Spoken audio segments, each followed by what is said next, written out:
अल्लाहुम्मा सल्लि अला मुहम्मद व अला आलि मुहम्मद कमा सल्लैता अला इब्राहीम व अला आलि इब्राहीम इन्नका हमीदुम मजीद। अल्लाहुम्मा बारिक अला मुहम्मद व अला आलि मुहम्मद कमा बारकता अला इब्राहीम व अला आलि इब्राहीम इन्नका हमीदुम मजीद।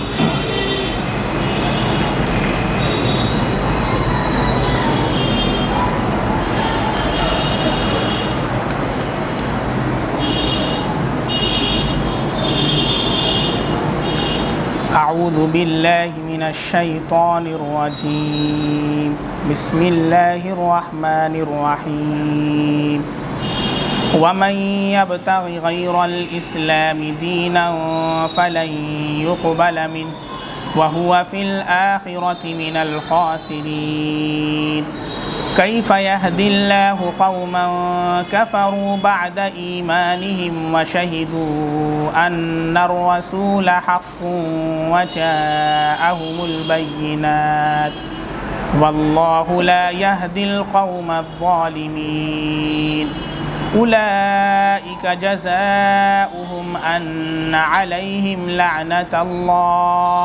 लअनतल्लाहि वल मलाइकति वन्नासि अजमईन खालिदीन फ़ीहा ला युख़फ़्फ़फ़ु अन्हुमुल अज़ाबु वला हुम युनज़रून इल्लल्लज़ीन ताबू मिन बअदि ज़ालिका व अस्लहू फ़इन्नल्लाह गफ़ूरुर रहीम। इन्नल्लज़ीन कफ़रू बअद ईमानिहिम सुम्मा इज़्दादू कुफ़्रन लन तुक़बल तौबतुहुम व उलाइका हुमुज़्ज़ाल्लून। इन्नल्लज़ीन कफ़रू व मातू व हुम कुफ़्फ़ारुन फ़लन युक़बल मिन अहदिहिम मिल्उल अर्ज़ि ज़हबन वलौ इफ़्तदा बिहि उलाइका लहुम अज़ाबुन अलीमुन व मा लहुम मिन नासिरीन। सदक़ल्लाहुल अज़ीम। शुरू अल्लाह के नाम से जो बेहद मेहरबान निहायत रहम वाला है।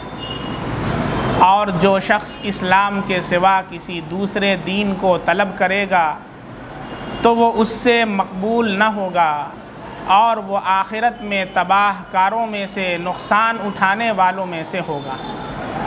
अल्लाह ताला ऐसे लोगों को कैसे हिदायत करेंगे जो काफिर हो गए बाद अपने ईमान लाने के और बाद अपने उस इकरार के कि रसूल सच्चे हैं और बाद इसके कि उनको वाज़ेह दलाइल पहुँच चुके थे।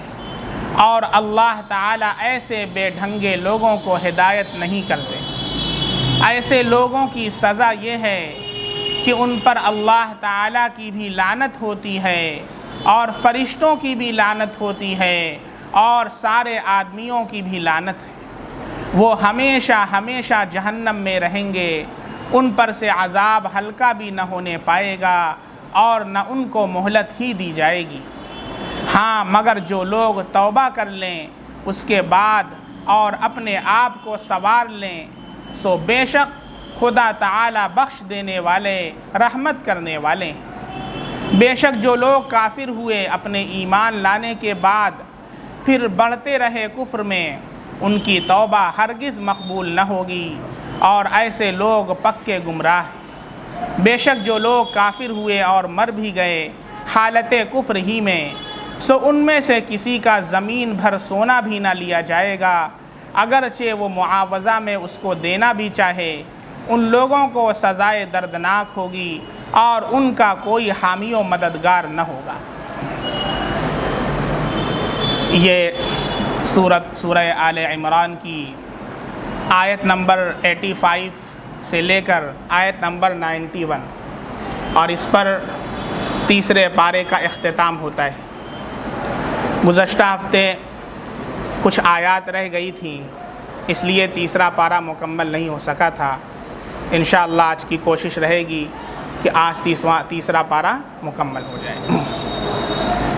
पहली आयत करीमा जिसमें अल्लाह रब्बुल इज़्ज़त इरशाद फरमा रहे हैं कि अल्लाह के नज़दीक सबसे पसंदीदा दीन इस्लाम, और इस्लाम के अलावा अगर कोई दीन तलबगार होगा, इस्लाम के अलावा किसी दीन का तलबगार होगा तो फिर क्या होगा, फ़लन युक़बल मिन, हरगिज़ उससे कबूल नहीं किया जाएगा।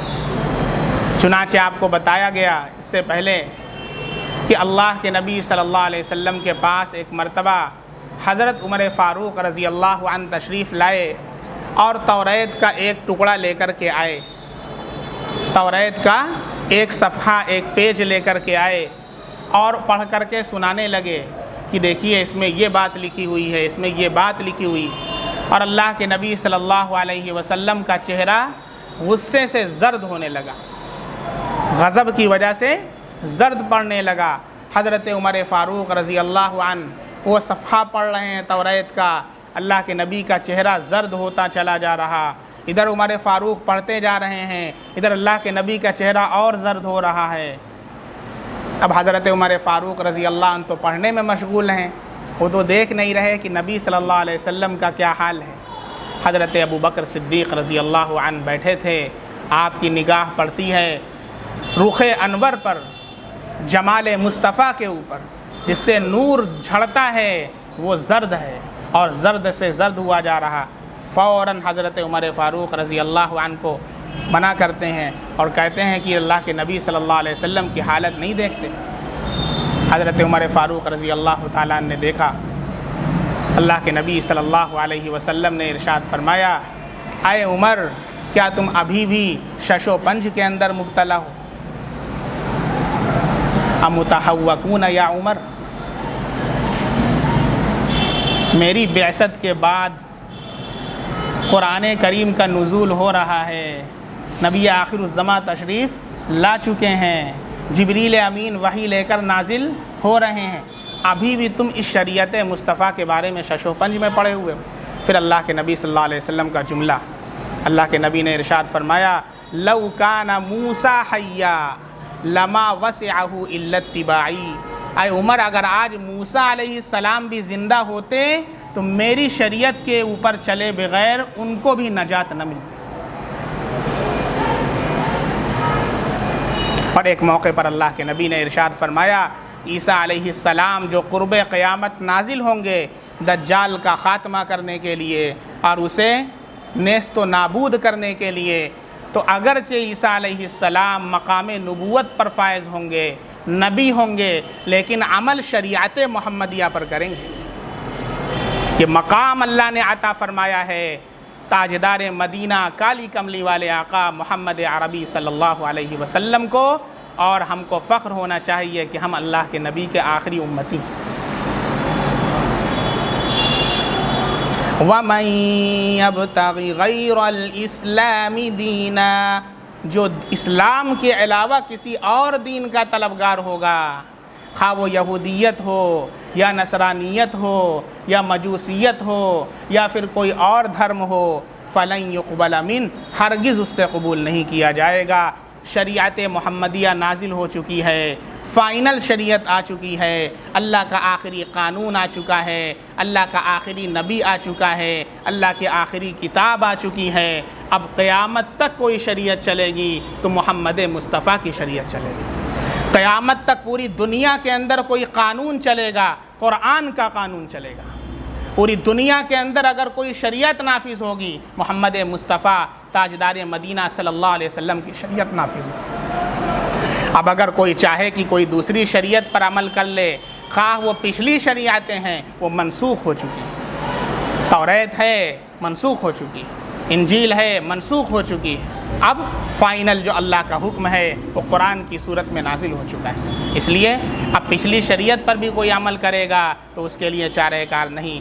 हत्ता कि ख़ुद हज़रत ईसा अलैहिस्सलाम भी तशरीफ़ लाएंगे, अगरचे नबी होंगे लेकिन अमल अल्लाह के नबी की शरीयत पर करेंगे। वमन यब्तग़ि गैरल इस्लामी दीना, जो इस्लाम के अलावा किसी दीन का तलबगार हो। अब इस्लाम से क्या मुराद है? इस्लाम के क्या माना? इस्लाम के एक तो डिक्शनरी वाले माना है, लुग़वी माना, और एक है इस्तिलाही माना। कोई भी वर्ड होता है उसके दो माना होते हैं, एक उसका माना डिक्शनरी के अंदर होता है, उसको लुग़वी माना बोलते हैं, और एक माना इस्तिलाही होता है जो टर्म के अंदर यूज़ होता है। समझ में आ रहा है? जैसा कि सौम, सौम के माने रोज़ा, सौम के माने रोज़ा। तो रोज़ा का एक लुग़वी माना है और एक इस्तिलाही माना है। लुग़वी माना क्या है? सौम के लुग़वी माना आते हैं अल इम्साक, रुक जाना, रुक जाने, थोड़ी देर के लिए खाने से रुक गया, पीने से रुक गया, 1 सेकंड के लिए, 1 मिनट के लिए रुक गया, लुग़त के एतबार से वो रोज़ेदार है। लेकिन शरीयत की इस्तिलाह में रोज़ा उसे नहीं कहते। शरीयत की इस्तिलाह में जब रोज़ा बोला जाता है तो उससे मुराद होता है सुबह सादिक़ से लेकर गुरूब आफ्ताब तक अल इम्साकु अनिल अकली व शुरबी वल जिमाई मिन सुबह सादिक़ी इला गुरूब शम्स। खाने से, पीने से और सोहबत करने से, जमा करने से रुक जाना, कब से कब तक? सुबह सादिक़ से लेकर के गुरूब आफ्ताब तक। अब अगर कोई ये काम करेगा पूरा, तब जा कर के वो शरीयत की इस्तिलाह में क्या कहा जाएगा कि इसने रोज़ा रखा है। समझ में आ गया? ऐसे ही इस्लाम के भी दो माना हैं। एक माना लुग़त के एतबार से हैं, उसे लुग़वी माना कहते हैं। एक माना इस्तिलाह के अंदर है, उसे इस्तिलाही माना कहते हैं। इस्लाम के माना लुग़त के अंदर आते हैं सरेंडर, इताअत शिआर हो जाना, फरमा बरदार हो जाना, किसी के सामने सरे तस्लीम खम कर देना, हमारी कोई मर्जी नहीं। ला इलाहा इल्लल्लाह, ला नफ़ी कर दिया जिन्स के लिए। ला किसके लिए है? यहाँ पर जिन्स की नफ़ी के लिए आया। कोई नहीं, अल्लाह के अलावा किसी से कुछ नहीं होता है। पूरी दुनिया की साइंस इकट्ठी हो जाए और इकट्ठी होकर के एक मक्खी जो मर गई है उसे ज़िंदा नहीं कर सकती। एक मच्छर की क्या हैसियत है? कोई हैसियत है? आप ऐसे मार देते हैं, मर गया। पूरी दुनिया की साइंस जमा होकर उस मच्छर को ज़िंदा कर दें, नहीं कर सकते, कोई ताकत नहीं। ला इलाहा, किसी से कुछ नहीं होता है। बहुत घमंड है अपनी टेक्नोलॉजी पर, बहुत नाज है अपनी साइंस के ऊपर। चलो मच्छर एक ज़िंदा करके दिखा दो, करोड़ों रुपया लगा दो, उस अल्लाह ने उसे बनाया है, ज़रा तुम ज़िंदा करके दिखा दो। मरे हुए को ज़िंदा करके दिखा दो, नहीं कर सकते। मर जाओगे, नाक रगड़ करके मर जाओगे, नहीं कर सकते। ये अल्लाह की कुदरत है। पहचानो अल्लाह की कुदरत को लोगों, वह अल्लाह है। फहुवा अला कुल्ली शैइन क़दीर, वो हर चीज़ पर क़ादिर। तो क्या कहा? इस्लाम के एक लुग़वी माना सरेंडर कर देना, सरे तस्लीम खम कर देना। मेरी कोई मर्ज़ी नहीं है, मेरी कोई मंशा नहीं है, मेरी कोई ख्वाहिश नहीं है। अब चाहत चलेगी तो अल्लाह की चलेगी, रब की चाहत के मुताबिक अपनी ख्वाहिश को कर देना। इस्लाम लाने से पहले हम आज़ाद थे, इस्लाम लाने के बाद ग़ुलाम हो गए अपने रब के। अब करेंगे तो क्या करेंगे? अल्लाह की ताबेदारी करेंगे। बात समझ में आ रही है?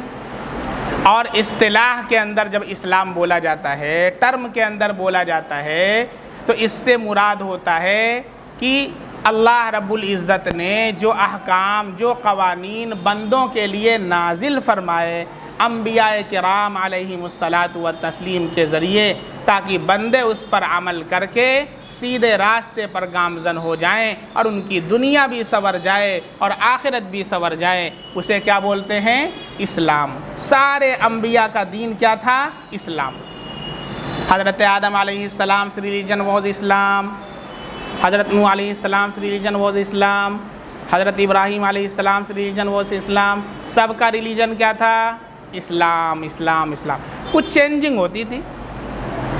अब जब एक नबी के बाद दूसरा नबी आता था तो कुछ चीज़ें उसके अंदर ज़ायद हुआ करती थीं, और पिछली जो शरीयत थी उसमें से कुछ चीज़ों को बाकी रखा जाता था, और कुछ चीज़ों को अल्लाह जिन्हें मुनासिब समझते थे उन्हें बाकी रखते थे, और जिन्हें मनसूख करना चाहते थे उन्हें मनसूख कर दिया करते थे। चुनाचे जब अल्लाह के नबी सल्लल्लाहु अलैहि वसल्लम तशरीफ़ लाए तो भी बहुत सी ऐसी चीज़ें हैं जो पिछले अंबिया के अंदर थीं, जैसे रोज़ा ही है।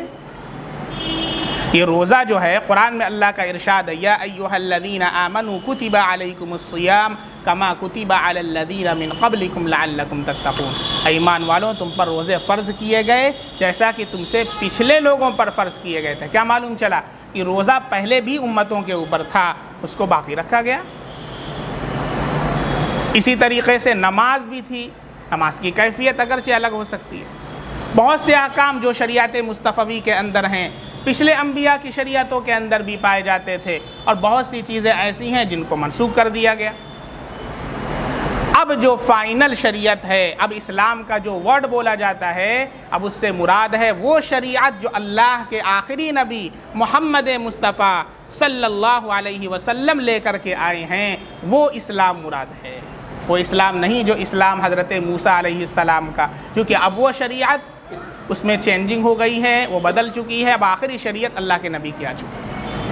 अब जब इस्लाम का वर्ड बोला जाता है तो इससे मुराद क्या है? मोहम्मद मुस्तफ़ा सल्लल्लाहु अलैहि वसल्लम पर जो दीन नाजिल हुआ है और अल्लाह के नबी सल्लल्लाहु अलैहि वसल्लम ने जिस दीन की तशरीफ़ फरमाई है उसको इस्लाम कहते हैं। अब इस इस्लाम के अलावा अगर कोई किसी और दीन का तलबगार है, अल्लाह इरशाद फरमाते हैं फ़लन युक़बल मिन, हरगिज़ उससे कबूल नहीं किया जाएगा। वहुवा फ़िल आखिरति मिनल ख़ासिरीन, और वो आखिरत के अंदर खसारा वालों में से होगा, घाटे वालों में से होगा, नुकसान वालों में से होगा। इतनी बात समझ में आ गई। अब इसके आगे समझें। बहुत से लोग वो थे जो इस्लाम लाने के बाद इस्लाम से फिर गए। इससे पहले भी आयत आ चुकी है। बहुत से मुनाफिकीन बैठ करके, जो पहले से मुशरिकीन थे, कुफ़ार थे, वो बैठकर मीटिंग करते थे, प्लानिंग करते थे कि ऐसा है, जाओ अल्लाह के नबी के पास जाओ, सुबह को जाओ मुसलमान हो जाओ, फिर शाम को आके काफिर हो जाओ। क्या कहते थे? सुबह को जाओ मुसलमान हो जाओ, दिखाने के लिए लोगों को, सिर्फ दिल से नहीं, दिखाने के लिए कलमा पढ़ लो, और शाम को क्या हो जाओ? काफिर हो जाओ। तो ऐसा क्यों करें? ऐसा इसलिए करो ताकि जब तुम काफिर होगे तो बहुत से लोग तुम्हारी वजह से इस्लाम को छोड़ेंगे, कहेंगे ओ कोई तो बात रही होगी, there is something fishy in the bottom, दाल में कुछ काला लगता है। तो इसलिए क्या हो जाएंगे? बहुत से लोग इस्लाम से फिर जाएंगे। ये उनका प्रोपेगंडा था, ये उनकी खुफिया प्लानिंग थी। व मकरू व मकर अल्लाह, इधर वो मुशरिकीन प्लानिंग कर रहे थे और इधर अल्लाह रब्बुल इज़्ज़त की प्लानिंग है, और अल्लाह की प्लानिंग सबसे बेहतर है। वो तो अपनी तदबीर में नाकाम हो गए, और इस्लाम का जो चिराग मोहम्मद अरबी से रोशन हुआ था वो बढ़ता रहा, बढ़ता रहा, बढ़ता रहा। मक्के से मदीना पहुंचा, मदीने से इराक़ पहुंचा, इराक़ से मिस्र पहुंचा, फिर वहां से रूम और इराक़ और शाम, और बढ़ते हुए पूरी दुनिया के ऊपर इस्लाम का परचम लहराया। और अल्लाह रब्बुल इज़्ज़त का जो दीन मोहम्मद मुस्तफ़ा ने लाया था वो पूरी दुनिया के अंदर आज पहुंच चुका है। जो इतना भी दबाना चाह रहे हैं लेकिन ये उठता ही चला जा रहा है। आज लोगों को इस्लाम से डर हो गया है, इस्लामोफोबिया बोलते हैं उसे। कुरान से डर है, इस्लाम से डर है, मुसलमानों से डर है, इस्लामी अहकाम से डर है। इसलिए आप देख रहे हैं कि आए दिन लोग बौखला रहे हैं। क्यों? वो डर है इस्लाम से कि अरे ये तो बढ़ता चला जा रहा है। अभी मैं आपको ताज़ा, बाकायदा इसके लिए प्लानिंग होती है। ये मीडिया जो होता है ये क्या करता है?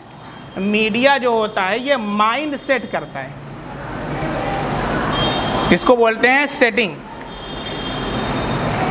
अब देखें, एक वर्ड है टेररिज्म,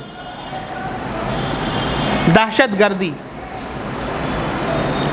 इसको जब भी दिखाया जाएगा मीडिया पर तो वहां पर कोई कुर्ता पाजामा दाढ़ी टोपी वाला नजर आएगा।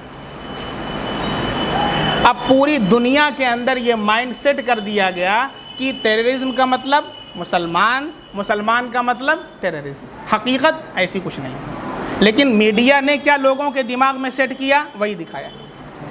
मैं आपको बताऊं, बहुत से लोग होंगे आप लोगों में से जिन्होंने बहुत सी इनकी फ़िल्में और मूवीज़ देखी होंगी। उसके अंदर भी आप जब इस बात का मुशाहदा करेंगे कि जब कोई ऐसा रोल प्ले करवाना होता है कि जिसके अंदर ये दिखाया गया हो कि वो दहशतगर्दी कर रहा है, तो उसमें किसको दिखाएगा? एक टोपी कुर्ता पाजामा वाले को दिखाएगा, वही एक्टिंग करेगा उसके।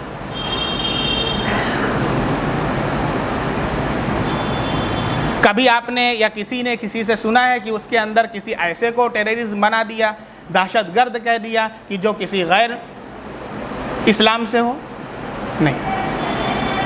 हत्ता कि अभी कुछ दिनों पहले की बात है, कुछ सालों पहले की बात है, यहाँ ये फ्रांस या कहाँ की बात है, मैं मुल्क जहन में नहीं आ रहा है, तो उसके वहाँ पर एक फ़िल्म बनाई गई और उसके अंदर इंडिया की एक अदाकारा है, उसने हीरोइन का किरदार अदा किया। और उस फिल्म के अंदर एक रोल था, उस रोल को प्ले करवाया गया दहशतगर्दी का, टेररिज्म का, और उसके अंदर एक गैर मुस्लिम को वो रोल दे दिया गया। फिर उसके बाद वो तूफान खड़ा हुआ इंडिया से लेकर के वहाँ तक, और वो वहाँ पर प्रोटेस्ट हुआ, एहतजाज हुआ कि उसके जो प्रोड्यूसर थे उनको आकर के माफ़ी मांगना पड़ा और ये कहना पड़ा कि भैया बहुत बड़ी गलती हो गई है, हम अपना वो रोल वापस लेते हैं और अब कभी भी अगर बनाना होगा हमको, कोई टेररिस्ट दिखाना होगा हमको, तो किसको दिखाएंगे? हम मियाँ जी को दिखा देंगे। यह है मीडिया। मीडिया का काम क्या है? माइंड सेट करना। बात समझ में आ रही है? अब ये लोग क्या कर रहे हैं? अब इन लोगों का क्या काम? बाकायदा प्लानिंग होती है। कोबरा पोस्ट का नाम सुना है आप लोगों ने? कोबरा पोस्ट कितने लोगों ने सुना बताइए? कोबरा पोस्ट नहीं सुना? अरे दुनिया में रहे तो थोड़ा सा जानिए, जानकारी लीजिए, वरना ये लोग इसी तरीके से हम लोगों को बदनाम करते रहे। कोबरा पोस्ट ये एक मीडिया एजेंसी है जिसका काम ही ये है कि वो जितने ऐसे फेक न्यूज़ वाले हैं उनको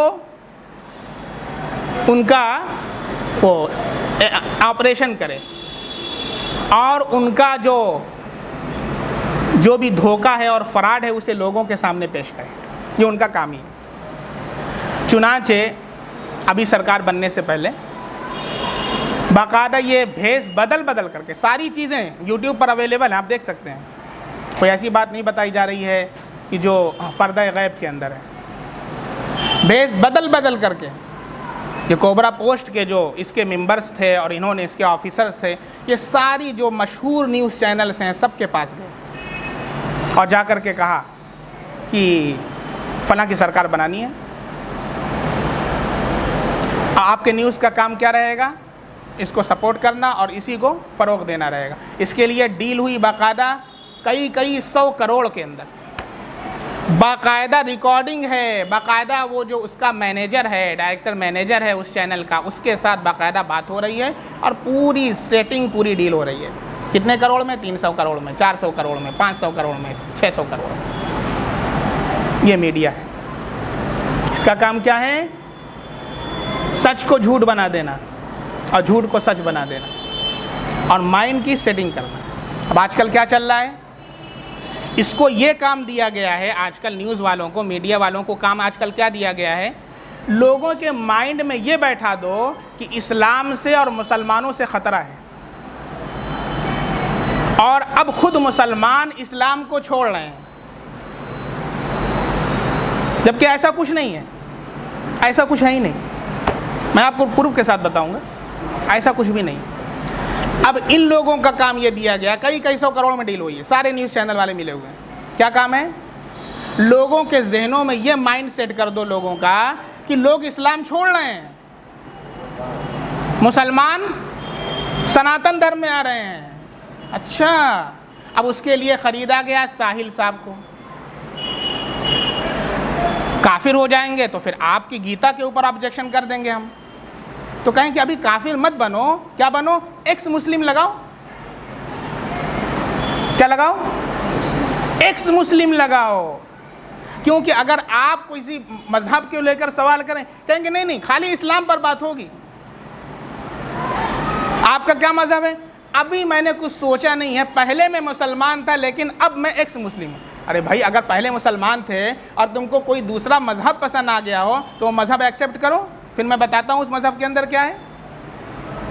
लेकिन नहीं, क्या करना है तुमको? सिर्फ लोगों के जहनों में शुकूक व शुबहात पैदा करना है। इसलिए कोई धर्म अपना ये लोग नहीं बताएंगे, बल्कि वो क्या कहेंगे, हम एक्स मुस्लिम हैं। ख़रीदा गया समीर साहब को, ख़रीदा गया साहिल साहब को, बहुत से ऐसे लोगों को ख़रीदा गया है, गालिब साहब को ख़रीदा गया, और इन लोगों को बाकायदा चैनल पर ला करके, जिस एक एक शो पर करोड़ों रुपए खर्च होते हैं। अब आप सोच लें कि बाकायदा खुद इस्लाम को इस्लाम के साथ तकाबुल करवाया जा रहा है, कंपेयर करवाया जा रहा है बैठ करके स्टेज के ऊपर। कभी आज तक आपने किसी तारीख के अंदर देखा कि किसी मज़हब के साथ ये काम हुआ हो जो आज हो रहा है? कभी आपने देखा कि एक एक्स हिंदू को बैठा करके हिंदू पंडित के साथ या हिंदू शंकराचार्य के साथ डिबेट करवाया जा रहा हो? कभी आपने देखा, सुना? आखिर इस्लाम के साथ ऐसा क्यों हो रहा है?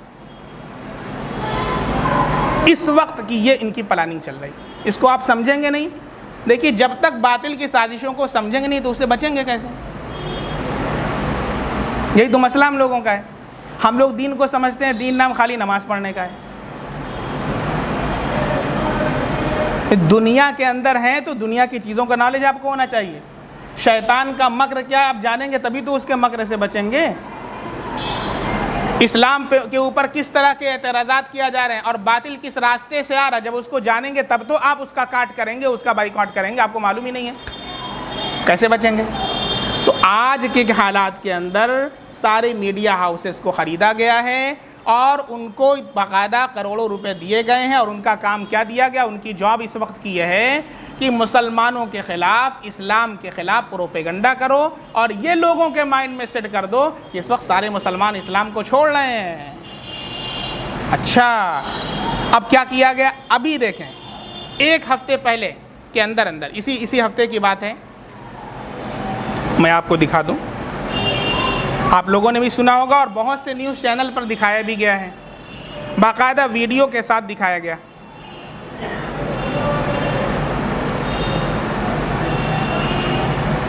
ये देखिए, ये तस्वीर आप लोगों ने देखा होगा, अच्छे से देख लीजिए। कहाँ की बता दूं मैं?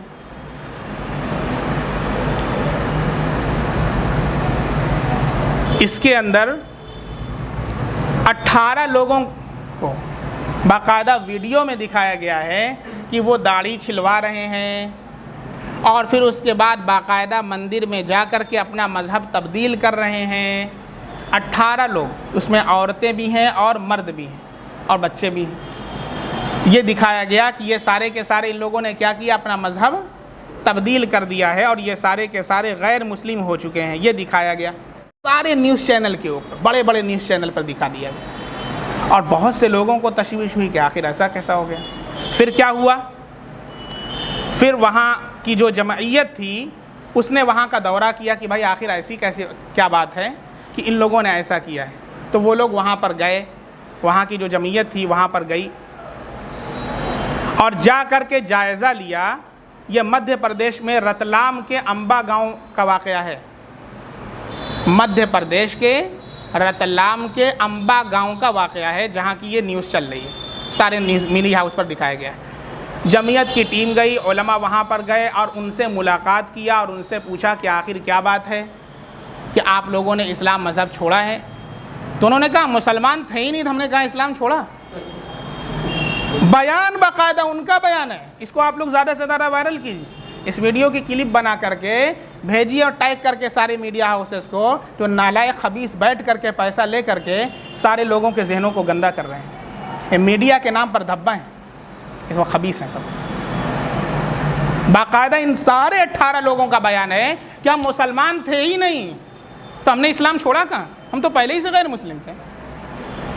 तो फिर उनसे कहा गया भाई वीडियो बाकायदा वायरल कि आप अपना जो है वो छिलवा रहे हैं, दाढ़ी छिलवा रहे हैं, ये कर रहे हैं। लेकिन असल में बात यह है कि हम लोगों को खाने वाने को मिलता नहीं था, भूखे रहते थे, तो हम लोग भेष बना करके दाढ़ी रख लिए थे, मुसलमानों जैसा हुलिया इख्तियार करके मस्जिद के पास जाते, मुसलमानों के इलाके में जाते थे। तो मुसलमान लोग बहुत रहम दिल होते हैं, उनके मज़हब में ये सिखाया गया कि कोई भूखा है तो उसको खाना खिलाओ। वो हमको खाना खिलाते, वो हमको कपड़ा देते, वो हमको सदका खैरात देते, पैसा देते, ऐसे हम लोग का पेट चल रहा था,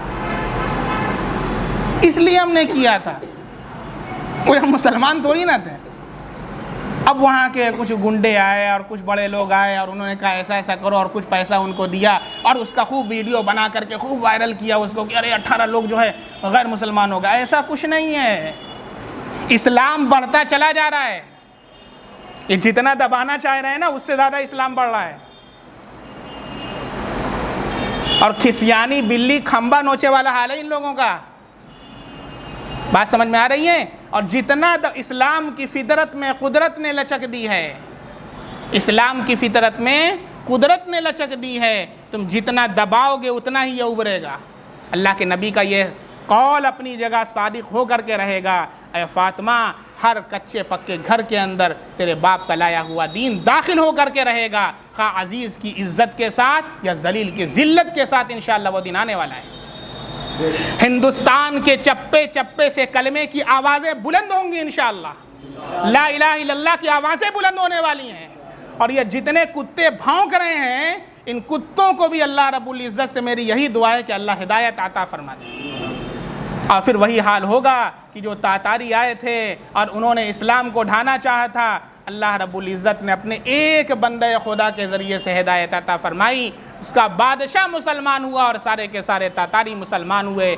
क्या बाईद है कि अल्लाह रब्बुल इज़्ज़त इस शर से खैर का पहलू निकाले। ये मकर कर रहे हैं, तदबीरें कर रहे हैं। व मकरू व मकर अल्लाह, उधर अल्लाह की तदबीर चल रही है। वल्लाहु खैरुल माकिरीन, अल्लाह की तदबीर सबसे बढ़ कर के होती है। इंशाअल्लाह बिल्कुल नक्शा बदलने वाला है। इसलिए किसी फ़िक्र में मुब्तला मत हो मुसलमानों। हाँ, अपने काम पर यकीन के साथ गामज़न रहो। जो काम अल्लाह के नबी लेकर के आए बरहक है और कोई इसे बुझा नहीं सकता, ना कोई मिटा सकता है। अल्लाह का लगाया हुआ दीन है। बात समझ में आ रही है? और इस तरह के बहुत सी चीज़ें हैं। मैंने एक झलक आपको दिखा दी है ताकि कुछ अवेयरनेस पैदा हो जाए आप हजरात के अंदर कि हर चीज़ जो आप लोग मीडिया पर देख लेते हैं और उसे सच समझ लेते हैं, तो आपको मालूम होना चाहिए कि ये झूठ की फैक्ट्री है।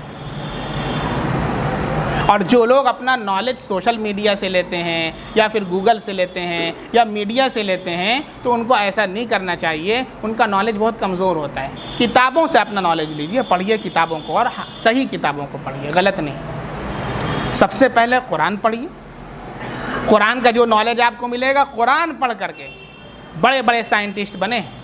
और आज की दुनिया के अंदर मैं आपको बता दूं, आप कहेंगे मुफ्ती साहब बड़े पीछे ज़माने का हवाला दे रहे थे। नहीं नहीं, आज के दौर में बता दूं, इंग्लैंड मैनचेस्टर के अंदर हज़रत मौलाना मुफ्ती समीरुद्दीन साहब कासमी हैं, जो इस वक्त फ़लकियात के इमाम और साइंटिस्ट हैं, और पूरी दुनिया के लोग उनसे मशवरा करते हैं। और वो बबागे दोहल ऐलान करते हैं कि मैंने जो साइंस सीखी है कुरान से सीखी है, किसी किताब से नहीं सीखी है। आज के दौर में अल्हम्दुलिल्लाह मेरे उस्ताद हज़रत मौलाना समीरुद्दीन साहब कासमी इंग्लैंड के अंदर रहते हैं, मैनचेस्टर के अंदर। कुरान से कहा हमने साइंस सीखी, पूरा कैलेंडर उनका है। सऊदी अरब उनसे मशवरा करता है, सारे ममालिक वाले मशवरा करते हैं। पहले से बता देते हैं कि चांद कौन दिन होने वाला है, कौन दिन नहीं होगा, सूरज ग्रहण किस दिन होने वाला है, किस दिन नहीं होगा। अभी ये जो चांद होने वाला था उसके पहले ही हज़रत ने वीडियो जारी कर दिया था कि 29 का चांद नहीं होगा, 30 का होगा। पूरे हिंदुस्तान के अंदर भी, पाकिस्तान के अंदर भी सब बता दिया था पहले ही। इतना अल्लाह ने उन्हें रुसूख अता फरमाया। साइंटिस्ट हैं। कुरान को पढ़ो मुसलमानों। और साइंस जो है नथिंग एक्सेप्ट कुरान, उनका दावा है। साइंस कुछ नहीं है कुरान के अलावा। बात समझ में आई? साइंस फेल है, कुछ नहीं है। और ये जो जितने साइंसदान हैं वो कुरान ही की स्टडी करते हैं, तब जाकर साइंटिस्ट बनते हैं। इससे पहले मैंने कई वाक़यात आपको बताए। अरे जो इंसान की तख्लीक माँ के पेट के अंदर होती है, इतने सालों से साइंटिस्ट परेशान थे, कुछ नहीं मिल रहा था उनको। बिलाखिर जब जद्दा के अंदर कॉन्फ्रेंस हुई है, जद्दा के अंदर कॉन्फ्रेंस हुई है, तकरीबन आज से 100 साल हो चुके, 100 साल अभी नहीं हुए, 1937 अबाउट हुई है। उसके अंदर सारे साइंटिस्ट को जमा किया गया और मशवरा कि भाई आखिर माँ के पेट में जो बच्चा रहता है उसकी तख्लीक की हैयत क्या होती है, क्या रहता है, फिर क्या बनता है, फिर क्या बनता है, इसके बारे में ये मीटिंग हो रही है। तो उसमें एक हाफिज़ कुरान साइंटिस्ट, हाफिज़ कुरान, उन्होंने कहा इसके लिए तुम लोगों ने मीटिंग बुलाई है? अल्लाह ने 1450 साल पहले सब बता दिया कुरान के अंदर। सब कहने लगे कुरान में बताया गया है? कब अल्लाह ने कितने 100 साल पहले बता दिया कि कहाँ बताया, ज़रा पढ़ो। 18वां पारा खोलिए, पहला सफ़ा पढ़ लीजिए। सुम्मा खलक़नन नुतफ़ता अलक़तन फ़ख़लक़नल अलक़त मुज़ग़तन फ़ख़लक़नल मुज़ग़त इज़ामा फ़कसौनल इज़ाम लहमा सुम्मा अंशअनाहु ख़ल्क़न आख़र फ़तबारकल्लाहु अहसनुल ख़ालिक़ीन। एक साइंटिस्ट बैठे हुए थे, मूरिस बुकाइल, फ़ौरन मुसलमान हो गए। ये है इस्लाम, ये कोई मीडिया वाला नहीं दिखाएगा। क्यों? इस्लाम फैलेगा ना, तुम मत फैलाओ, तुम्हारी जिम्मेदारी भी नहीं है, ना तुमसे हो पाएगा। अल्लाह ने जिम्मेदारी ले रखी, अल्लाह फैला रहा है। मुसलमान हो गए फ़ौरन के। हो ही नहीं सकता कोई किताब दुनिया की सिवाय अल्लाह के जिसके अंदर आज के साइंटिस्ट हम लोग हैरान हैं, कुछ पा नहीं रहे हैं, कुरान 1400 साल पहले बता रहा है। बता सकता है कोई? अल्लाह की किताब है। मुसलमान हो गए फ़ौरन। और फिर उसके बाद किताब लिखी उन्होंने, इस्लाम एंड साइंस। खोल लीजिए, गूगल पर देख लीजिए, गूगल पर अवेलेबल है। मूरिस बुकाइल, डॉक्टर मूरिस बुकाइल की है, मुसलमान होने के बाद उन्होंने लिखी है। और उसके अंदर साबित किया है science is nothing accept Quran and Islam. Science कुछ नहीं है कुरान के अलावा। मैं नहीं कह रहा हूँ, साइंटिस्ट मूरिस बुकाइल कह रहे हैं। तो आप कहें मुफ्ती साहब बैठे हैं तो कुरान की तारीफ़ कर, मैं नहीं कर रहा हूँ भाई। मूरिस बुकाइल से जा कर के पूछ लो और उनकी किताब पढ़ लेना, इस्लाम एंड साइंस, फिर आकर के बात करना। कुछ बात समझ शरीफ में आ रही है तो मीडिया के चक्कर में पड़ेंगे, और जो लोग एतराज़ करेंगे उनको क्या कहेंगे? कोबरा पोस्ट का हवाला दीजिए कि उस दगाबाज और मक्कार और धोखेबाज की बात कर रहे हो जो करोड़ों लेकर के बिक जाता है। आज के बाद से नाम मत लेना। बात समझ में आ रही है? अल्लाह कुरान में कह रहा है। फिर अल्लाह फरमा रहा है, अब देखें इस आयत को, इसलिए मैं बता रहा हूँ क्योंकि इस आयत को मीडिया में उठाया गया था, और ये बाकायदा जो एक्स मुस्लिम का टाइटल लगाते हैं, ये बाकायदा इस आयत का हवाला दे करके उन लोगों को बहकाते हैं कि जिनको कोई नॉलेज ही नहीं होता है। उन लोगों को बैठा देते हैं इस्लाम को बदनाम करने के लिए। ऐसे लोगों से तो मैं कहता हूँ कि आप क्यों जाते हो भाई? आपको मालूम ही नहीं है तो आप क्यों जा करके इस्लाम की छवि को ख़राब करते हो, बदनाम करते हो? जाना ही नहीं चाहिए। ऐसे सारे चैनल्स का तो बाइकाट कर देना चाहिए। लेकिन आप लोगों के जहन तो शुकूक व शुबहात से पाक होने चाहिए। ये आयत पेश करते हैं, अब आप लोग भी सुने और आपके जहन के अंदर भी एतराज़ आवेगा, फिर उसका जवाब भी सुने। ये आयत ये लोग पेश करते हैं, कौन? एक्स मुस्लिम वाले। कहते हैं अल्लाह कुरान में कह रहा है। वो अल्लाह कैसे हो सकता है? अल्लाह कुरान में कह रहा है। क्या कह रहा है? कैफ़ यहदिल्लाहु क़ौमन कफ़रू बअद ईमानिहिम वशहिदू अन्नर रसूल हक़्क़ुन वजाअहुमुल बय्यिनात वल्लाहु ला यहदिल क़ौमज़ ज़ालिमीन। सूरह आले इमरान आयत नंबर 86। इसका ये लोग रेफरेंस देते हैं और एतराज़ करते हैं तो कोई जवाब नहीं देता वहाँ बैठ करके, और सब इस्लाम को बदनाम करते हैं। जाते क्यों यार जब तुमको जवाब नहीं आता है? तो कौन बोलता है तुमको इस्लाम को बदनाम करने के लिए? जाकर के बदनामी तो कर रहे हो। अब देखें इसके अंदर क्या कहा गया। कहते हैं देखो अल्लाह ताला कुरान में कह रहे हैं, सूरह आले इमरान आयत नंबर 86 में, अल्लाह ताला ऐसे लोगों को कैसे हिदायत करेंगे जो काफिर हो गए। अल्लाह खुद कुरान में कह रहा है कि जो काफिर हो गए अल्लाह उन्हें हिदायत ही नहीं करेंगे। तो जब अल्लाह ही हिदायत नहीं करेंगे तो हम कैसे हिदायत पाएंगे बताओ? अल्लाह खुद कुरान में कह रहा है। अब जो सुनते हैं कहते हैं अरे क्या करें, परेशान हो जाते हैं। अब वो खूब उस पर नमक छिड़केगा, मसाला डालेगा। देखो अल्लाह कुरान में कह रहा है, सूरह आले इमरान में कह रहा है, आयत नंबर 86। अरे उल्लू के पट्टे, पहले समझ क्या कह रहा है अल्लाह, किससे कह रहा है अल्लाह? उन मुसलमानों से जो पहले इस्लाम लाए और उसके बाद क्या हो गए, काफिर। और उनका मकसद पहले क्या था, काफिर होना ही पहले ही मकसद था उनका। चुनांचे पहली आयत तो आपने पढ़ा नहीं, वो वाली आयत भी पढ़ करके उन्हें सुनाओ। सूरह आले इमरान आयत नंबर 82, पहले ये भी पढ़ ले ज़रा साहिल, आयत नंबर 82 पढ़। ये नहीं पढ़ेगा तो मालूम है चोर बैठा हुआ है, और जो पट्टा गया है डिबेट करने के लिए उसे खुद पता नहीं आयत नंबर 82 क्या है, अब उसी में उलझ कर रह जाता है। कोई भी चीज़ देखी जाती है तो कॉन्टेक्स्ट के साथ देखी जाती है ना। या कुरान में एक आयत लिखी है, या अय्युहल्लज़ीना आमनू ला तक़रबुस सलाह, ईमान वालों नमाज के करीब मत जाओ, नमाज मत पढ़ो। बस इतना ले लेंगे कि आगे भी पढ़ेंगे, वान तुम सुकारा, जबकि तुम नशे की हालत में हो। इन लोगों का क्या हाल है, इतना पढ़ेंगे और सारे मुसलमानों को बदगुमान कर देंगे। भाई आगे पीछे तो मिला ले ज़रा, उसके आगे अल्लाह क्या फरमा रहे हैं, पीछे क्या फरमा रहे हैं। कोई भी किताब, ऐसे तो आप कोई भी किताब लेंगे उस पर एतराज़ हो जाएगा। भाई आप रेसिपी की किताब ले लें जिसके अंदर खाना बनाने का तरीक़ा बयान किया गया, उसमें से मैं एक इबारत लेकर के आपको सुनाऊं, चाकू उठाओ और उसके टुकड़े टुकड़े कर डालो, बस देखो रेसिपी की किताब में दहशतगर्दी की तालीम दी जा रही है। अरे बाप रे बाप, अब उस पर बैन लगा दो। अरे अल्लाह के बंदे आगे पढ़ ले, उसमें बताया जा रहा है कि जब तुमको टमाटर की चटनी बनानी हो तो टमाटर लो, चाकू उठाओ, टमाटर के टुकड़े टुकड़े कर डालो। लेकिन तू वो तो पढ़ेगा नहीं। इतने खबीस हैं सब नालायक, यही काम कुरान के साथ करते, यही काम कुरान के साथ करते और सारे बैठ करके इस्लाम का मजाक उड़ाते हैं। अब आयत नंबर 82 उनको सुनाइए। ये पहले से प्लानिंग, ये लोग जो हैं क्या करते हैं, पहले काफिर हैं, वो सब काफिर हैं, बैठ करके मीटिंग कर रहे हैं। मीटिंग में क्या कह रहे हैं, अल्लाह कह रहा है। बाज़ लोग अहले किताब में से उन्होंने कहा आमिनू बिल्लदी, ईमान लाओ, उनज़िला अलल्लज़ीना आमनू, ऐसा कि ईमान वाले ईमान लाए हैं, ईमान जो कुछ अल्लाह ईमान वालों पर नाजिल किया गया। वजहन नहार, दिन के शुरू में, वक्फुरू आखिरहू, शाम को जाकर के काफिर बन जाओ। अल्लाह इनसे कह रहा है कि जो तू काफिर है पहले से, तो अल्लाह क्यों हिदायत करेगा। अरे हिदायत के लिए तो ईमान शर्त है, तो ईमान ही नहीं लाया तो अल्लाह हिदायत कैसे देगा।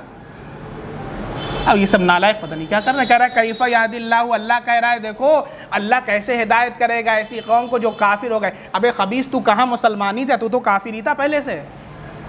और अल्लाह काफिर को नहीं हिदायत करता, अल्लाह ईमान वाले को हिदायत करता है। तो ईमान ही कहाँ कबूल किया। ईमान नाम जुबान से कलमा पढ़ने का नहीं है, ईमान नाम है दिल से इकरार करने का, दिल से तस्दीक करने का। लिहाजा अगर लाखों मरतबा कोई बंदा कलमा पढ़ ले जुबान से और दिल से अल्लाह को तस्लीम ना करे, अल्लाह के नबी की रिसालत को तस्लीम ना करे, मुसलमान नहीं है। कहीं से फतवा ले लीजिए आप, पूरी दुनिया में जाकर के। दिल से अगर अल्लाह का इकरार नहीं करता, अल्लाह को एक नहीं मानता, लाखों मरतबा कलमा पढ़ दे। हमारे पीछे वकील साहब रहते हैं, सूरह यासीन सुनाते हैं, कलमा सुनाते हैं, कुल हुवल्लाह सुनाते हैं, सब सुनाते हैं, जुबान से पढ़ते रहते हैं। तो क्या कोई मुसलमान हो जाएगा पढ़ने से। बहुत से कुफ़ार हैं वो इसलिए कुरान की आयत पढ़ते हैं ताकि वो इस्लाम पर एतराज़ कर सकें, क्या मुसलमान हो जाएंगे। तो कलमा पढ़ने से कोई मुसलमान नहीं होता, बल्कि दिल से तस्दीक करने के बाद मुसलमान होता है। ईमान नाम किसका है, तस्दीक़ुम बिल क़ल्ब, दिल से तस्दीक करने का नाम है। इस्लाम नाम किसका है, आमाल का। बात समझ में आ रही है। तो अब ये लोग जो एतराज़ करेंगे, या आप देखें या आपके जहन में कोई बात आए, या कोई मुस्लिम ऐसा हो, जो बहुत से कॉलेज के स्टूडेंट्स हैं, वो सारे क्या करते हैं, बस गूगल और यूट्यूब पर लगे रहते हैं। और यहाँ तक नौबत पहुँच जाती है कि वो भी मुर्तद हो जाते हैं, क्योंकि वही सब निगेटिव थिंग्स उनके जहन में जा रही है और कोई सही गाइड करने वाला है नहीं। अब इसी के बारे में अगर वो उनकी बात को सुन लेंगे तो वो क्या करेंगे, भाग जाएंगे। इसलिए जब आग से बचाव का सामान ना हो तो आग के करीब क्यों जाते हो, जाने ही नहीं चाहिए आपको। ऐसी जगहों पर जाने से अपने आप को बचाइए, वरना ईमान के लाले पड़ जाएंगे। और तफसीर के अंदर इसीलिए मरकज़ से हिदायत की जा रही है। अब अल्हम्दुलिल्लाह मरकज़ के अंदर तफसीर शुरू हो गई पिछले हफ्ते से। हर संडे को इशा के बाद बड़ी मस्जिद मरकज़ के अंदर अल्हम्दुलिल्लाह तफसीर हमारी होती है। बाकायदा मरकज़ निज़ामुद्दीन से ताकीद की जा रही है, आज के हालात में फ़र्ज़ है तफसीर करना, वरना नमाज पढ़ते रहेंगे, ईमान दिल से निकल जाएगा, पता भी नहीं चलेगा आपको। तफसीर से अकायद की हिफाजत होती है मुसलमानों। जैसे बुनियाद अगर घर की ढा दी जाए, पूरी इमारत धड़ाम से नीचे गिर जाएगी। ऐसे अगर अक़ीदे को फुसफुसा कर दिया जाए, सारी नमाजें, सारे रोज़े, सारे हज, सारे सदक़ात बेकारत चले जाएंगे। यह अक़ीदे का मसला। और आज सारे मीडिया हाउसेस को ख़रीद करके मुसलमानों के अक़ायद पर हमले किए जा रहे हैं, हमारे अक़ीदे पर ज़रबे लगाई जा रही हैं, और हम ख्वाब खरगोश में सरमस्त सो रहे हैं और अंडा पराठा खा करके मस्त हैं, नल्ली निहारी खा करके मस्त हैं। हमें क्या लेना देना। बात समझ में आ गई? अरे आयत का मतलब समझ में आ गया? कहाँ का ईंट कहाँ का रोड़ा, धान मतीन ने खंबा जोड़ा। ऐसे खंबा जोड़ते हैं ये लोग, पीछे से कोई मतलब नहीं, आगे से कोई मतलब नहीं, और खंबा जोड़ दिए। अब कहें ये कैफ़ यहदिल्लाहु कौमन कफ़रू, तो कहेंगे पहले 82 आयत पढ़ ले ज़रा, उसी एक सफ़ा पहले लिखी हुई है, ज़रा वो पढ़ ले। अब ये पढ़, तो पढ़ेगा ही नहीं पहली बार। बात समझ में आ रही? अल्लाह ताला ऐसे लोगों को कैसे हिदायत करेंगे जो काफिर हो गए बाद अपने ईमान। अजान कितने पे है? 45 टाइम है ना, चलिए पन्ना में रख। बाद अपने ईमान लाने के और बाद अपने उस इकरार के कि रसूल सच्चे हैं, और बाद इसके कि उनको वाज़ेह दलाइल पहुँच चुके थे, और अल्लाह ताला ऐसे बेढंगे लोगों को हिदायत नहीं करते। ऐसे बेढंगे लोग हैं, बात समझ में आ रही है? वो ईमान ही कहाँ लाते हैं, वो तो प्लानिंग करते हैं और मुसलमानों को गुमराह करने के लिए ज़ुबान से कलमा पढ़ते हैं, पहले ही से काफिर है, तो अल्लाह क्यों हिदायत करेंगे? आओ अल्लाह के सामने तौबा करो, अल्लाह तो तैयार है माफ़ करने के लिए, लेकिन तू ही तौबा नहीं करना चाह रहा है, तो अल्लाह क्यों माफ़ करेगा? अरे एक मालिक अपने ग़ुलाम को भी अगर चाहे कितना भी वो शरीर हो, माफ़ी मांग ले तो माफ़ करे ना, माफ़ी ना मांगे वो मक्कारी करेगा तो वो माफ़ करेगा? अल्लाह के सामने ये मक्कारी कर रहे हैं। उलाइका जज़ाउहुम, अब उनका क्या बदला है ऐसे लोगों का? अल्लाह फरमा रहे हैं उलाइका जज़ाउहुम अन्ना अलैहिम लानतुल्लाह, इन लोगों का बदला यह है कि इन पर अल्लाह की लानत, वल मलाइका, सारे फरिश्तों की लानत, वन्नासी अजमाइन, सारे लोगों की लानतें इनके ऊपर हैं, क्योंकि इनका काम ही गद्दारी वाला है। खालिदीन फीहा, वो जहन्नम में हमेशा हमेशा रहेंगे। क्यों? इसलिए कि जन्नत में जाने के लिए शर्त ईमान। एक बंदा है, बड़ा गुनहगार है, बहुत गुनाहें उसने की हैं, लेकिन उसके दिल के अंदर कहीं ईमान की चंगारी फरोज़ा है, कहीं पर ईमान की शमा रोशन है। आता है हदीस पाक के अंदर कि एक न एक दिन ज़रूर उसके गुनाहों को, जब अपने गुनाहों के बक़द्र वो जहन्नम के अंदर सज़ा भुगत लेगा, ईमान की बदौलत उसे जन्नत में ज़रूर दाखिल किया जाएगा, लेकिन उसी को दाखिल किया जाएगा जिसके दिल के अंदर ईमान। इन्नल्लाह ला यग़फ़िरु अन युशरका बिही व यग़फ़िरु मा दून ज़ालिका लिमन यशा। अल्लाह इरशाद फरमाते हैं 5वें पारे के अंदर कि अल्लाह शिर्क के अलावा जिसे चाहेंगे माफ़ फरमा देंगे, लेकिन शिर्क की मग़फ़िरत नहीं फरमाएंगे। तो इसलिए ईमान शर्त है, और जब ईमान नहीं है तो खालिदीन फ़ीहा, हमेशा हमेशा के लिए कहाँ? जहन्नम उनका ठिकाना। ला युख़फ़फ़ु अन्हुमुल अज़ाब, उनसे अज़ाब में तख़फ़ीफ़ ना की जाएगी, वला हुम युनज़रून, ना ही उनको मोहलत दी जाएगी, इल्लल्लज़ीना ताबू मिन बअदि ज़ालिका व अस्लहू। अभी भी अल्लाह फरमा रहे हैं वक्त है, आ जाओ मेरे बंदे, आ जाओ, आ जाओ मेरे सामने तौबा कर लो, अपने गुनाहों की माफ़ी मांग लो और इस्लाह कर लो अपने अमाल की। इल्लल्लज़ीना ताबू मिन बअदि ज़ालिका व अस्लहू फ़इन्नल्लाह गफ़ूरुर रहीम, अल्लाह बख्शने वाला है, अल्लाह रहम करने वाला है, अल्लाह का दर खुला हुआ। लेकिन नहीं आना चाहते और उसी कुफ्र की हालत में मर जाओगे तो फिर क्या होगा? जहन्नम ठिकाना होगा। इन्नल्लज़ीना कफ़रू बअद ईमानिहिम सुम्मा इज़दादू कुफ़रन लन तुक़बल तौबतुहुम व उलाइका हुमुज़्ज़ाल्लून। बेशक जो लोग काफिर हुए अपने ईमान लाने के बाद और फिर बढ़ते रहे कुफ्र में, उनकी तौबा हरगिज़ मकबूल न होगी, और ऐसे लोग पक्के गुमराह हैं। इन्नल्लज़ीना कफ़रू व मातू व हुम कुफ़्फ़ारुन फ़लन युक़बल मिन अहदिहिम मिल्उल अर्ज़ि ज़हबन वलौ इफ़्तदा बिही। बेशक जो लोग काफिर हुए और वो मर भी गए हालत कुफ्र ही में, सो उनमें से किसी का ज़मीन भर सोना भी न लिया जाएगा। वो ये सोच रहा है कल क़यामत के दिन जैसे दुनिया में रिश्वत देते हैं, अल्लाह ताला को रिश्वत दे देंगे, तो अल्लाह फरमा रहे हैं चाहे ज़मीन भर के सोना भी देना तो भी उसका सोना कबूल नहीं किया जाएगा। फ़लन युक़बल मिन अहदिहिम मिल्उल अर्ज़ि ज़हबन वलौ इफ़्तदा बिही, अगरचे वो मुआवज़ा में उसको देना भी चाहे कि सोना ले लीजिए और हमको छोड़ दीजिए। अब फ़िरऔन की चले अगर तो नहीं दे देगा। कितनी चाबियाँ फ़िरऔन के ख़जाने की ऊँटों पर लद करके जाया करते थे, कितना सोना उसके पास, शद्दाद ने जन्नत सोने की बनवाई थी। अब आप सोच लें, वो पूरी जन्नत उठा के दे देगा, लेकिन सोना कबूल ही नहीं किया जाएगा, ना चांदी, ना डायमंड, ना हीरा, कुछ नहीं कबूल किया जाएगा। अल्लाह के यहाँ रिश्वत नहीं चलती।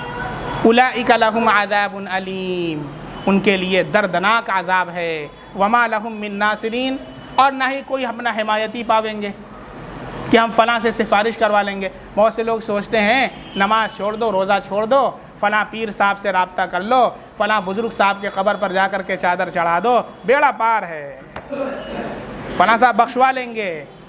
अब तो ये कहते हुए सुना बाज़ हजरात को नमाज नहीं पढ़ते, कहा कि वो फ़लाँ साहब उनसे, वो हमारी जगह वो नमाज़ पढ़ लेते हैं ना, हम महीने महीने हदिया पहुंचा देते हैं, गिफ्ट महीने गिफ्ट पहुंचा देते हैं, हमारी जगह वो नमाज़ पढ़ लेते हैं। नमाज अब पढ़ी जा रही है, पैसा लेकर के नमाज पढ़ी जा रही है। अब आप सोच लें, दीन का कबाड़ा कर रखा है इन लोगों ने। चादर चढ़ाओ, जन्नत में चले जाओ।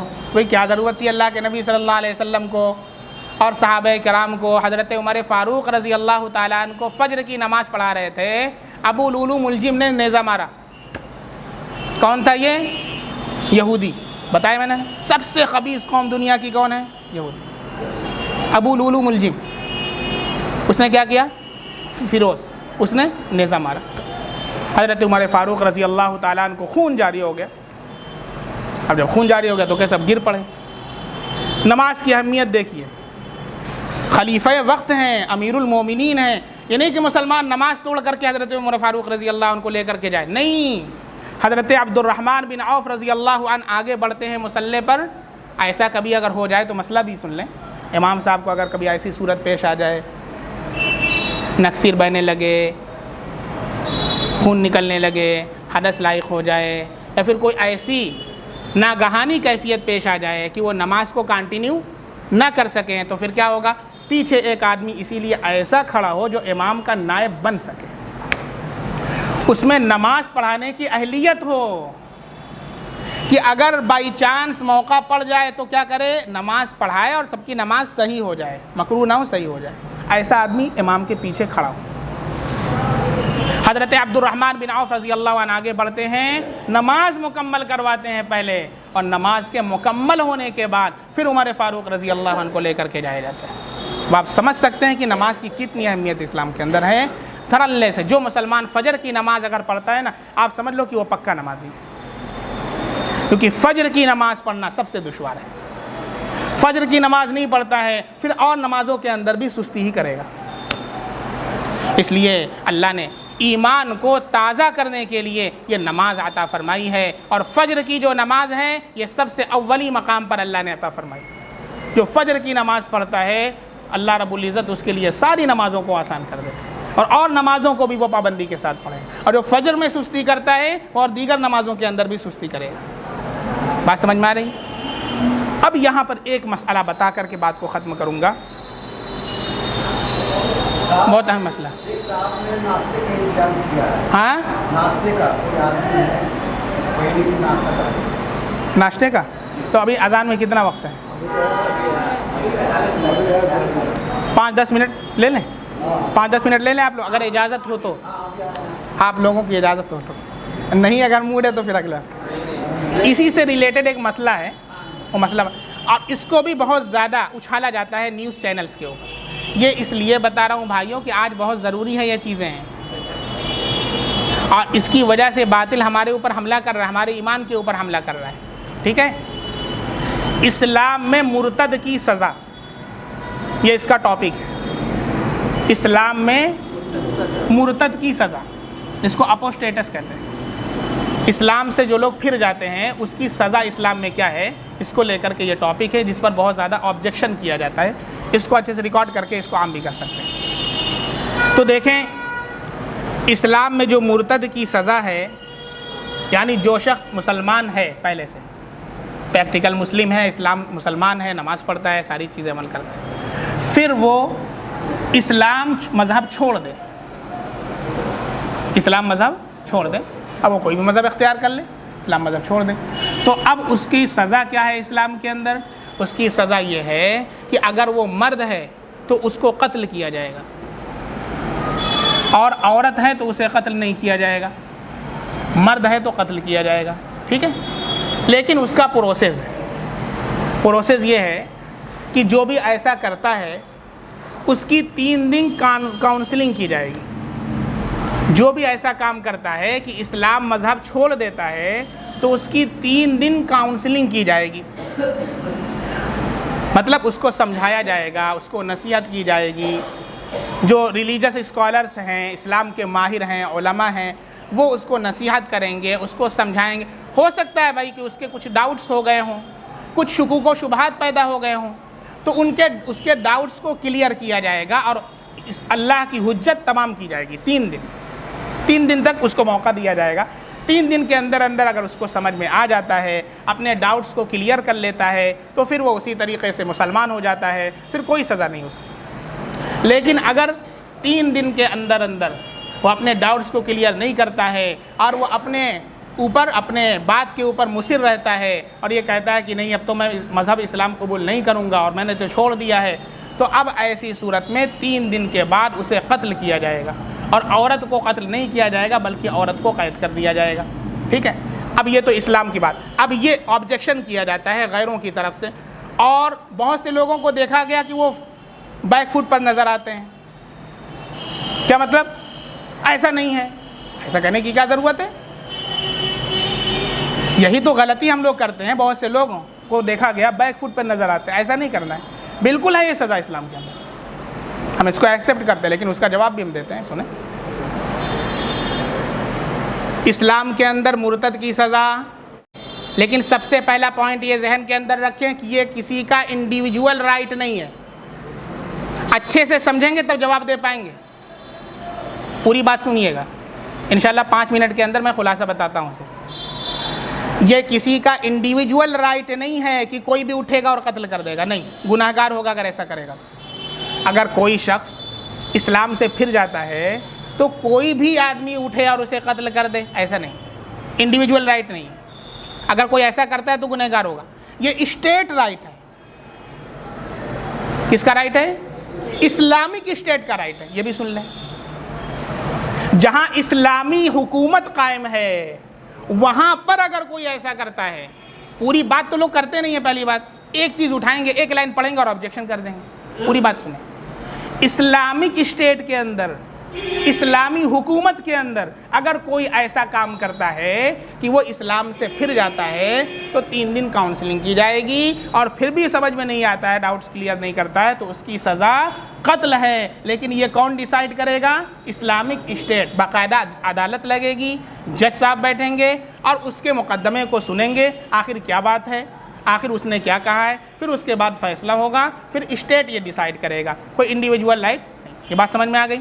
अब इसके आगे की बात सुने। और जो मॉडर्न कंट्रीज़ हैं, आप वहाँ का कानून भी सुन लें और इंडिया का भी सुन लें। इस पर बहुत वावेला मचाया जाता है कि अरे इस्लाम में जुल्म हो रहा है, इस्लाम में जुल्म हो रहा है। Wait for some times, wait. India का कानून आप देखें, एक इंडिया का कानून है, कॉन्स्टिट्यूशन में लिखा हुआ है IPC सेक्शन 124 सेडेशन लॉ। आप सब लोग इसे देख लें, IPC सेक्शन 124 सेडेशन लॉ, जिसके अंदर बगावत का मुकदमा दायर किया जाता है। जैसे आपने सुना होगा JNU वगैरह के अंदर कन्हैया कुमार, उमर खालिद वगैरह के ऊपर सेडेशन चार्ज लगा दिया गया। क्यों लगाया गया? इन्होंने किसी टाइम में कॉलेज के अंदर, कैंपस के अंदर कुछ ऐसा नारा लगाया था, हमको आज़ादी चाहिए, हमको आज़ादी चाहिए। मतलब किस चीज़ से आज़ादी चाहिए? जो एक इस्टेब्लिश्ड एक सिस्टम है, हुकूमत का निज़ाम एक चल रहा है एक मुल्क का, उस निज़ाम से हमको क्या चाहिए? आज़ादी चाहिए। तो फिर सिर्फ इतना कहने की वजह से उनके ऊपर क्या चार्ज लगा जानते हैं? इसकी सज़ा कॉन्स्टिट्यूशन में क्या है जानते हैं? ये मुल्क से बगावत है। इसके उस पर डिपेंड करता है कि उसके क्या अल्फाज थे, क्या उसके कौल थे। तो इसके अंदर एक तो यह आता है कि उम्र कैद की सज़ा है, पूरी ज़िंदगी उसको जेल के अंदर सड़ा दिया जाएगा। दूसरी सज़ा जो आती है उसकी, वो ये आती है कि उसको जो है उम्र कैद भी है, 3 साल की कैद है और जुर्माना भी है। तीसरी सज़ा ये है कि सिर्फ जुर्माना है। ये इंडिया का लॉ है। इसी तरीक़े से ऑस्ट्रेलिया के अंदर, आप लॉ सुन लें ऑस्ट्रेलिया का, 1914 के अंदर लॉ बनाया गया था, क्राइम लॉ उसको बोलते हैं। उसके अंदर 2005 के अंदर कुछ चेंजिंग की गई है। उस चेंजिंग के अंदर ये पास किया गया कि जितने राइटर्स हैं कंट्री के, ऑस्ट्रेलिया के अंदर आज भी यह कानून, जितने राइटर्स हैं और जितने आर्टिस्ट हैं, कोई भी मुल्क के ख़िलाफ़, इस्टेब्लिश गवर्नमेंट के ख़िलाफ़ अगर एक लफ्ज़ भी लिखते हैं या आर्ट बनाते हैं तो क्या होगा, 7 साल की सज़ा उनको है।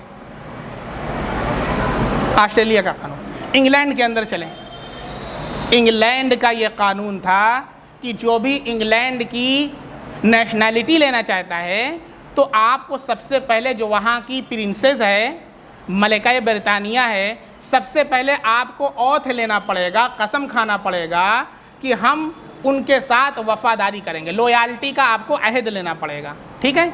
और ये कानून है कि अगर आपने कोई भी लफ्ज़ निकाला, कोई भी लफ्ज़ वहाँ के शहज़ादी के ख़िलाफ़, वहाँ के जो प्रिंसेस है उसके ख़िलाफ़, मलिका ब्रिटानिया के ख़िलाफ़, हत्ता कि जो उसका वली अहद बनने वाला है उसके बाद उसके ख़िलाफ़ सीधे सज़ाए मौत है।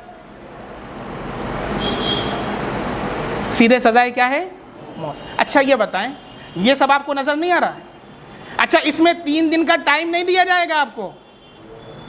इस्लाम 3 दिन की काउंसलिंग का टाइम दे रहा है, वो भी इस्लामिक स्टेट में। अब ये बताएं, इस्लामिक स्टेट में जब एक इस्टेब्लिश्ड गवर्नमेंट चल रही है, इस्लाम के अकॉर्डिंग चल रही है, इस्लामिक लॉ के तहत चल रही है, अब आप उससे बगावत कर रहे हैं तो इस्लाम ने यह कानून बनाया है, ये सारे मुल्क का कानून है कि आप बगावत कर रहे हैं, लिहाजा आपके ऊपर ये चार्ज लगेगा और 3 दिन आपकी काउंसलिंग की जाएगी, नहीं तो सज़ा आपकी क्या है? कत्ल है। और ममालिक के अंदर भी है। और जगह बगावत की जाए, ज़रा सा लफ्ज़ बोल दिया जाए, तब तो आप सेडेशन चार्ज लगा देंगे, तब तो उम्र कैद की सज़ा दे देंगे, ठूस देंगे उसको, जेल में मार डालेंगे बेचारे को। ज़रा सा मलिका ब्रिटानिया के ख़िलाफ़ कोई बोल दे तब तो आप मार डालेंगे। ये तो बहुत जस्टिस है आपके यहाँ। तो क्या इस्लाम जो है वो कोई बग़ैर जस्टिस का काम कर रहा है?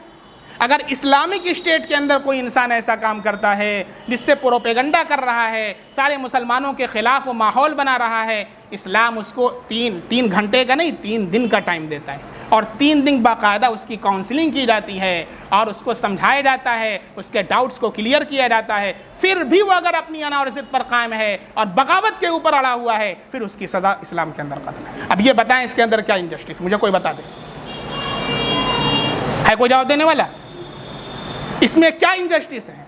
जो लोग न्यूज़ डिबेट के ऊपर जाकर के इस्लाम को बदनाम करते हैं और ये टॉपिक उठाते हैं कि इस्लाम में मुर्तद की सज़ा कत्ल है, बिल्कुल कत्ल है, और ये बगावत की सज़ा दीगर कंट्रीज़ के अंदर भी है, आप सारे का मुआजना करें और कंपेयर करें, सिर्फ इस्लाम को ना देखें। बात समझ में आ रही है? इसलिए ये सारे के सारे प्रोपेगंडे हैं बातिल के, जो इस्लाम और मुसलमानों के ख़िलाफ़ किए जा रहे हैं और बाकायदा इसके लिए लंबी रकम उनको दी जाती है।